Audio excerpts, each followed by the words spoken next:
화요일 새벽 기도를 시작하겠습니다. 사도신경을 고백하겠습니다. 전능하사 천지를 만드신 하나님 아버지를 내가 믿사오며 그의 아들 우리 주 예수 그리스도를 믿사오니 이는 성령으로 잉태하사 동정녀 마리아에게 나시고 본디오 빌라도에게 고난을 받으사 십자가에 못 박혀 죽으시고 장사한 지 사흘 만에 죽은 자 가운데서 다시 살아나시며 하늘에 오르사 전능하신 하나님 우편에 앉아 계시다가 저리로서 산자와 죽은 자를 심판하러 오시리라. 성령을 믿사오며 거룩한 공예와 성도가 서로 교통하는 것과 죄를 사하여 주시는 것과 몸이 다시 사는 것과 영원히 사는 것을 믿사옵나이다. 아멘. 오늘 함께 상고할 말씀은 창세기 37장 18절에서 36절이 되겠습니다. 먼저 18절에서 24절 말씀까지 봉독해 드리겠습니다. 요셉이 그들에게 가까이 오기 전에 그들이 요셉을 멀리서 보고 죽이기를 꾀하여 서로 이르되 꿈꾸는 자가 오는도다. 자, 그를 죽여 한 구덩이에 던지고 우리가 말하기를 악한 짐승이 그를 잡아먹었다 하자. 그의 꿈이 어떻게 되는지를 우리가 볼 것이니라 하는지라. 루벤이 듣고 요셉을 그들의 손에서 구원하려 하여 이르되 우리가 그의 생명은 해치지 말자. 루벤이 또 그들에게 이르되 피를 흘리지 말라. 그를 광야 그 구덩이에 던지고 손을 그에게 대지 말라 하니 이는 그가 요셉을 그들의 손에서 구출하여 그의 아버지에게로 돌려보내려 함이었더라. 요셉이 형들에게 이르매 그의 형들이 요셉의 옷 곧 그가 입은 채색 옷을 벗기고 그를 잡아 구덩이에 던지니 그 구덩이는 빈 것이라 그 속에 물이 없었더라. 아멘. 자, 오늘 계속해서 우리는 야곱의 가족사, 요셉의 가족의 문제를 이제 다루게 됩니다. 이 가정의 문제의 핵심은 아버지 야곱의 편애였습니다.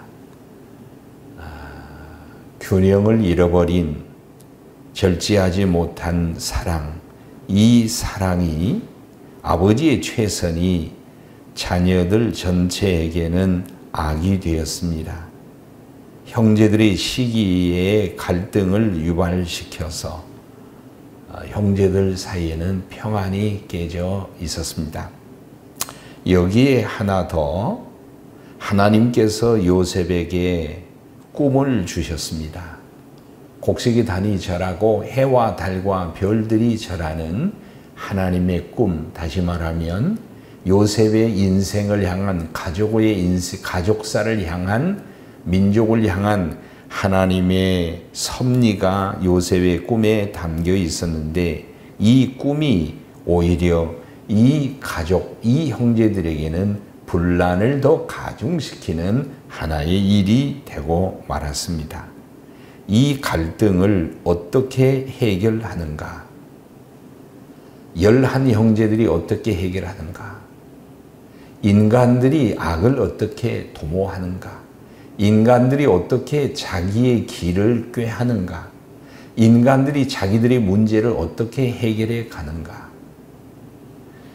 하나님이 요셉에게 임한 그 하나님의 뜻과 섭리가 있고 인간들은 시기 질투 갈등 미움으로 인해서 요셉을 제거하려고 하고 하나님의 깊은 담겨진 하나님의 섭리가 충돌하고 있을 때에 하나님의 역사의 배후에 숨어 계신 것 같지만은 사람들이 자기의 길을 계획할지라도 그 걸음을 인도하시는 분은 하나님이시다라는 말씀이 이 가정에 임하고 있는 것 같습니다.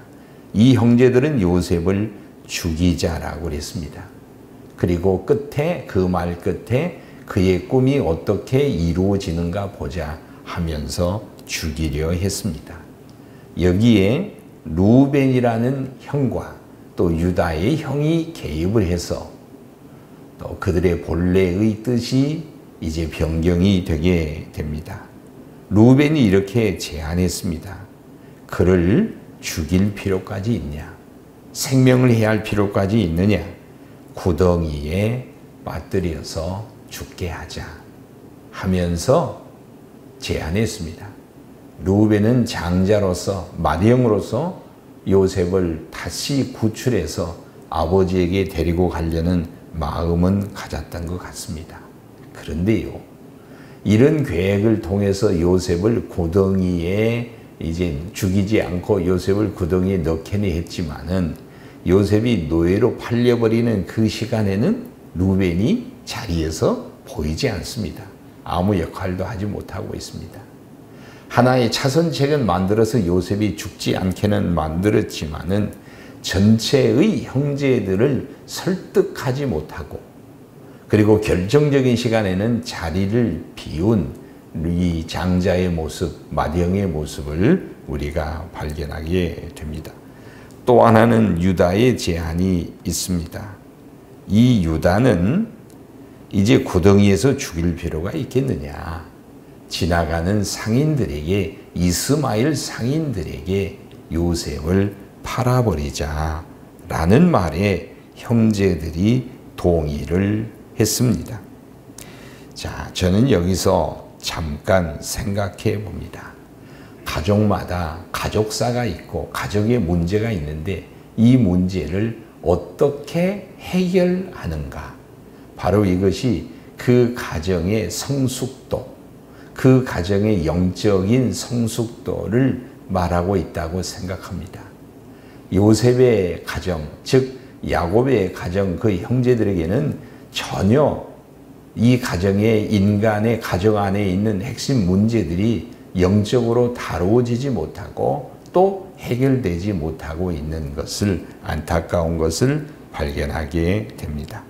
그리고 또 하나 우리가 여기서 생각할 수 있는 것은 잠깐 생각해 보고 싶은 것은, 하나님이 요셉에게 꿈을 주셨지만은 결정적으로 꿈을 받은 요셉이 힘들고 어렵고 위기에 처했을 때 하나님은 어디 계시고 무엇을 생각하시고 무엇을 행동하셨을까? 오늘 이 말씀 속에 보면 하나님은 전혀 나타나시지 않고 이 가정 배후의, 역사의 배후에 숨어 계신 것 같아요.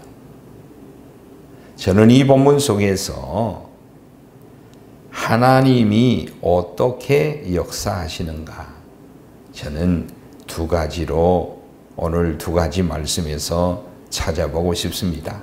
26절에서 마지막 36절까지는 여러분들이 한번 찾아보시고 오늘 이 말씀을 듣고 한번 찾아보실 수 있기를 바랍니다. 첫째는 이 유다가 이렇게 제안했습니다. 이스마엘 상인들에게, 이스마엘 사람들에게 팔아버리고 우리를 그의 손에 대지 말자. 사실 이 이스마엘은 야곱의 형제들과는 가까운 사이가 아니에요. 이삭과 이스마엘, 이 관계를 아시죠? 이 관계의 연장선상에서 바로 이해를 해도 될 겁니다. 왜 하필이면 이스마엘 사람입니까? 요셉이 만약에 이스마엘 사람의 손에 들어간다면 매우 곤란한 일이 겪어지게 될 겁니다. 그런데 이스마엘에게 팔아버리자 이렇게 했을 때에 그 찰나에, 그 시간에 미디안 상인들이 지나갑니다. 이 미디안 상인들에게 요셉을 팔았습니다. 이 미디안을 누가 예비하셨나요? 그리고 또 하나는 이 미디안 사람들이 바로의 집 친위 대장 이 보디발에게 다시 요셉을 또 팔게 됩니다. 하나님은 미디안을 예비하시고 또 이 미디안과 이 바로의 집의 친위 대장을, 보디발을 하나님이 만남을 주선하셔서 정말 적재적소에 요셉이 그 집에 이제 팔려서 연단의 삶이 시작되게 되죠. 고난의 삶의 시작이 되죠. 그렇지만은 바로 이 고난과 연단은 하나님의 깊은 뜻을 이루시는 하나의 섭리가 작용하고 있습니다. 인간이 악을 도모하고 인간이 합심하여 악을 도모할지라도 하나님은 인간의 그 악을 하나님이 선용하셔서 합력하여서 하나님의 선을 이루어 가시는 배후에 살아계신 하나님을 우리가 만나게 됩니다.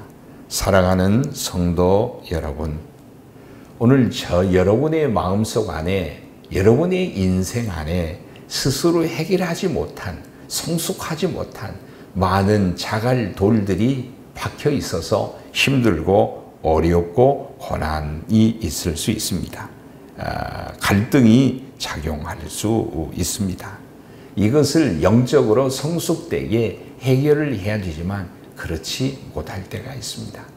하나님은 이 모든 것을 하나님이 이 가족에 역사하셔서 하나님의 가시적으로 드러나지 않고 하나님의 이름을 거론하지 않아도 하나님은 인간의 모든 사고와 행동의 배후에 역사하셔서 하나님은 놀라운 당신의 뜻을 성취해 가시려는 단초를 오늘 말씀 속에서 발견하게 됩니다.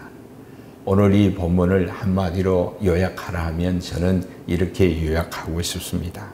마음의 경영은 사람의 많은 생각은 마음속에 있고 계획이 마음속에 있고 악을 도모한다 할지라도 하나님이 개입하시면 하나님이 역사하시면 합력하여 선이 이루어진다라는 겁니다.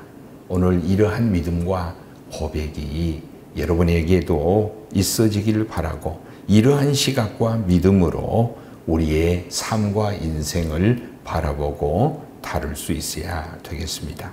그리고 마지막 부분에 이제 야곱은 속게 됩니다. 자녀들이 말합니다. 아버지여, 요셉이 짐승에 물려 죽었습니다. 피 묻은 옷을 보여주었습니다. 20년 동안 이 요셉이 죽은 줄로 알고 이 아버지는 속게 됩니다. 어쩌면 이삭의 가정에서 이루어졌던 많은 일들이 또 야곱의 가정에서 반복되는 것을 우리가 발견하게 됩니다. 야곱은 이렇게 반복되는 고난과 또 이런 아픔을 통해서 야곱은 성숙하는 기회가 되어야 했을 것입니다. 지난 날을 돌이켜보면서 이 야곱은 오히려 나중에 더 성숙하는 그러한 삶으로 삼는 계기를 마련하게 됩니다. 자, 오늘 수요일 새벽 기도를 마치겠습니다. 주의 기도로 오늘 수요일 새벽 기도를 마치고 오늘 한 날도 기도로 말씀으로 하루를 여시고 승리하시는 우리 성도들이 다 되시기를 바랍니다. 주의 기도로 마치겠습니다. 하늘에 계신 우리 아버지여, 이름이 거룩히 여김을 받으시오며 나라가 임하시오며 뜻이 하늘에서 이루어진 것 같이 땅에서도 이루어지이다. 오늘 우리에게 일용할 양식을 주시옵고 우리가 우리에게 죄 지은 자를 사해 준 것 같이 우리 죄를 사하여 주시옵고 우리를 시험에 들게 하지 마시옵고 다만 악에서 구하시옵소서. 다만 나라와 권세와 영광이 아버지께 영원히 있사옵나이다.